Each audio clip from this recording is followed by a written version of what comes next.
You know this brain, if you do not exercise it, the IQ level of your brain, or you yourself, you just don't become smart anymore. You lose the ability to read something.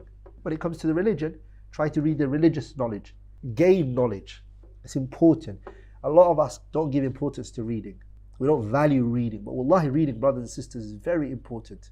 And that's why the first thing that came down in the Quran was Iqra. Imagine that, brothers. Like, first word in the whole entire Quran is read. Is that how important it is? Yes. This is what it is. This is what our religion is.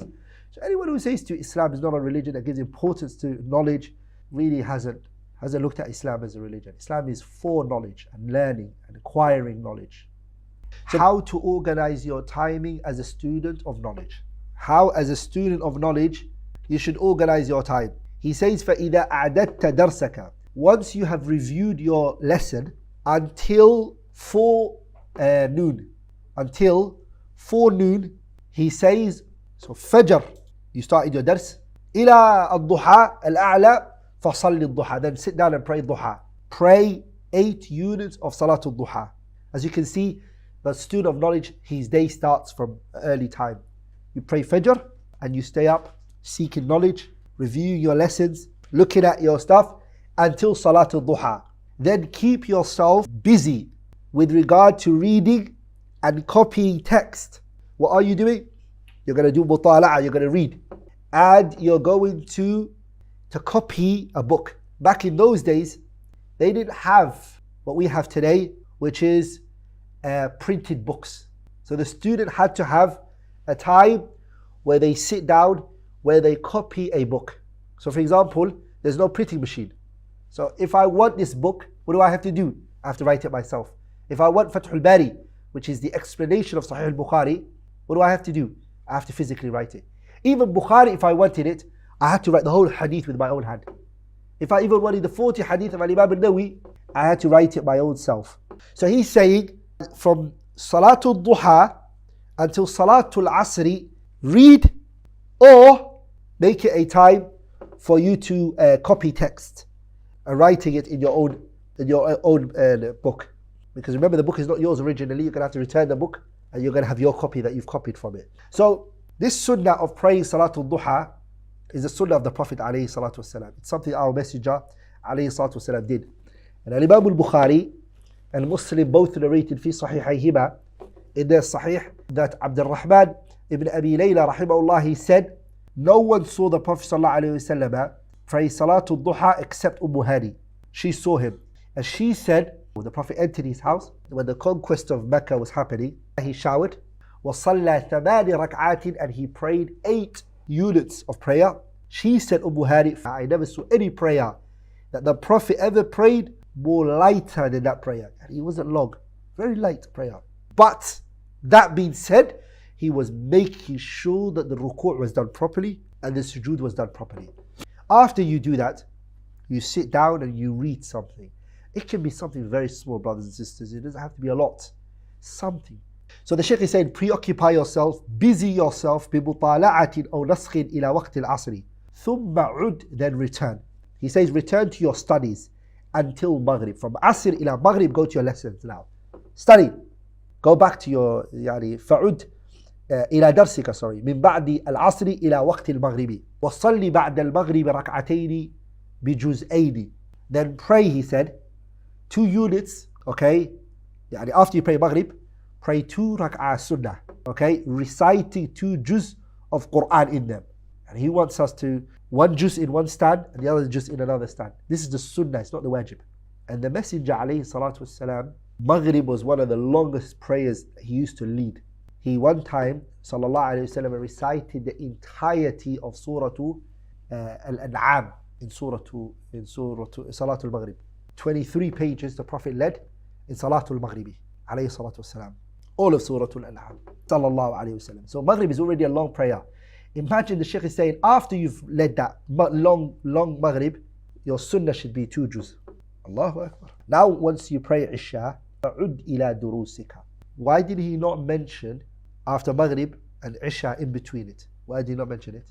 The Salah is going to take all that time. The Sunnah will take the entirety of the Salah. So a person who prays Maghrib, the Salaf used to say, His Isha should be right after it. That's how they were, rahimahullah.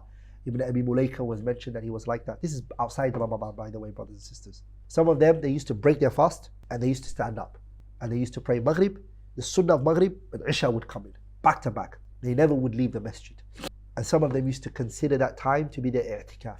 The Prophet mentioned that the person who prays and stays in where he prayed, doesn't move from it until the next prayer, is like he's in what? Sits there, even if he's not praying, it's like he's in a prayer. Even if he's not praying, he stays in his place. So he prayed Maghrib, and then he sits there until Isha, doesn't do anything, recites Quran, does his adhkar, sits where he's praying, or where he prayed, he's in a prayer. So even if you don't have the ability to pray, just sit between Maghrib and Isha in the masjid and sit there until Isha you pray. Unless you have something to do. فإذا صليت العشاء, when you pray Isha, فعد إلى دروسك ثم اضطجع على شقك الأيمن. Once you prayed Isha, go back to your lessons and then go and sleep and lie on your right side. Then say Subhan 33 times and say Alhamdulillahi 34 and 34 times say Allahu Akbar. On the Hadith, and Imam Abi Dawood and Tirmidhi and Ibn Majah and Ibn Sunni in Amal al-Yawmi wal Layla, on the authority of Abdullah ibn Amr ibn al-As, that the Prophet said sallallahu alayhi wa sallam, two characteristics or two attributes, لا يحافظ عليهما عبد مسلم, two characteristics, two qualities a Muslim believer does not hold on to it إلا دخل الجنة, except he would enter Jannah. Two characteristics and attributes, if you hold on to these two, you're going to enter Jannah. Allahu Akbar. The Prophet said this to us. What are they? The Prophet said, وَهُمَا, they are two easy things. يَعْمَلُ بِهِمَا قَلِيلٌ. The Prophet said it's a very easy thing, but the people who do it are very little. The first one is يُسَبِّحُ اللَّهُ تَعَالَى فِي دُبُرِ كُلِّ صَلَاةٍ عَشْرًا. After every prayer, the person says Subhanallah 10 times. Okay? And he prays Allah Ta'ala 10 times. And he says Allahu Akbar 10 times. فَذَلِكَ خَمْسُونَ. And that's how many? خَمْسُونَ وَمِئَةً بِاللِّسَانِ وَأَلْفًا وَخَمْسِمِئَةٍ فِي الْمِيزَانِ. In terms of reward, in terms of what's said on the tongue is how, if you do that 5 times a day, the calculation is going to be what? 150, right? 150 on the tongue like it. And that would mean 1,500 on the scale. Because the deeds are what? Multiplied by 10. And that when the person goes to his bed, what does he say? 34 times he says Allahu Akbar. And then he says Alhamdulillah 33 times. And Subhanallah 33 times.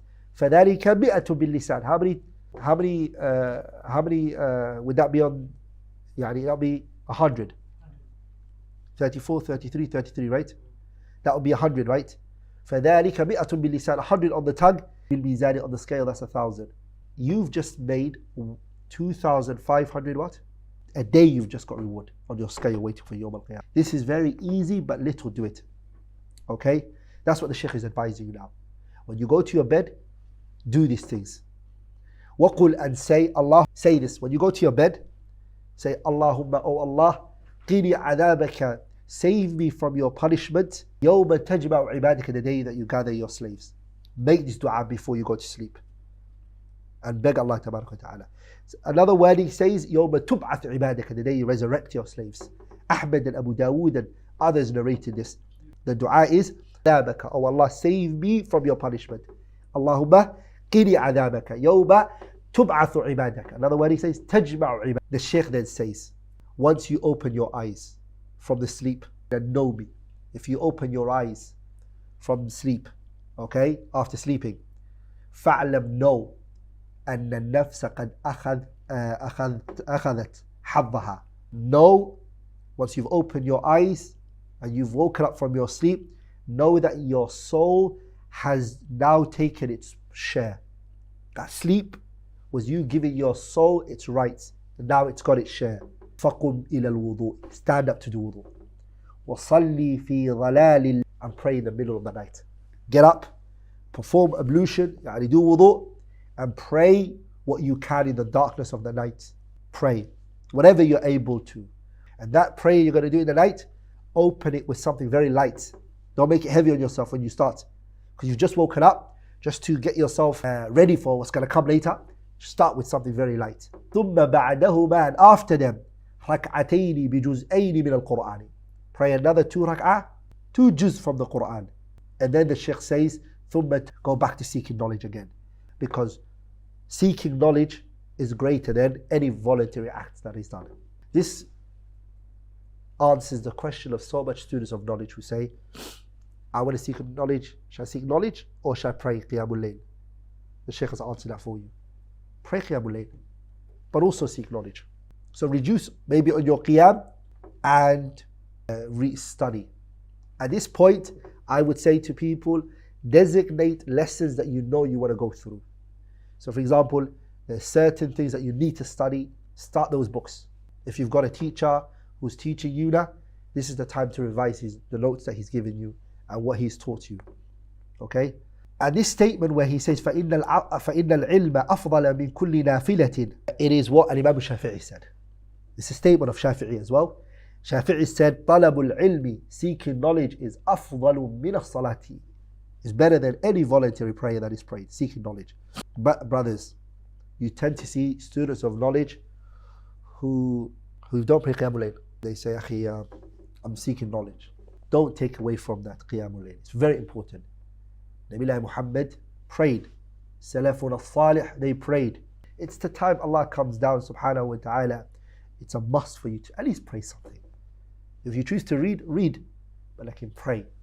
That's why Ibn Jawzi is saying here, seeking knowledge is more voluntary, but he didn't say don't pray. You can combine between the two. No, it's Fajr. He says when you pray Fajr until Duha, he says read. That's what the Shaykh rahimahullah said. Yeah, sorry, when you return from your lesson, there's a lesson. So the lesson is from Fajr till Duha. That's when they used to seek knowledge. Which is true. Even me with my kids, by Salatul Duha, I've finished with them. If they start the dars with me at 5 o'clock, just before the Fajr a little bit, so they get up. And Duha is about 9 o'clock. Okay? It starts from there. Until 9 o'clock, 9:30, still in. So if the dars finish at 9:30, full-time student of knowledge. And as a Muslim, there's a portion of knowledge you have to take daily. You don't have to be a studious person. Every single person has to learn something within their religion. Like for example, Ramadan is about to happen now. Every single Muslim needs to have the do's and the don'ts, the can or the can't of Ramadan. It's a must. So you can't say, I don't want to know these things. Of course, you don't have to learn the complex issues of the religion. You don't have to learn inheritance and issues like that. Maybe those are for students of knowledge. But every Muslim who wants to keep strong to his religion, there's no other way I realize a person to be very committed to their deen unless they're getting nurtured and they're getting some nutrition from the religion, or they lose the momentum at the end. The person after a while, it's like, I can't keep up with all of this. And that's where they drift off. So you have to have that stimulation. It might not even be a lesson. What about a heart softening lecture? Where you copy down the benefits, the hadiths, something you have to take in daily. I think it's a must for everybody. And everybody according to their ability, of course. According to their what? Ability.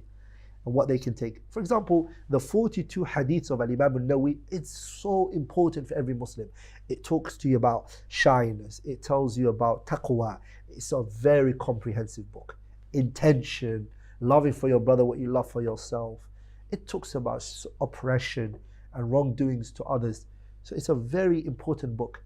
I think if you just study that book as a Muslim, you can be a mother, you can be a daughter, you could be a medical student, you could be a lawyer, you could whatever field you're in. 42 hadith of Imam Nawawi. It's like a book every Muslim should try to get to know.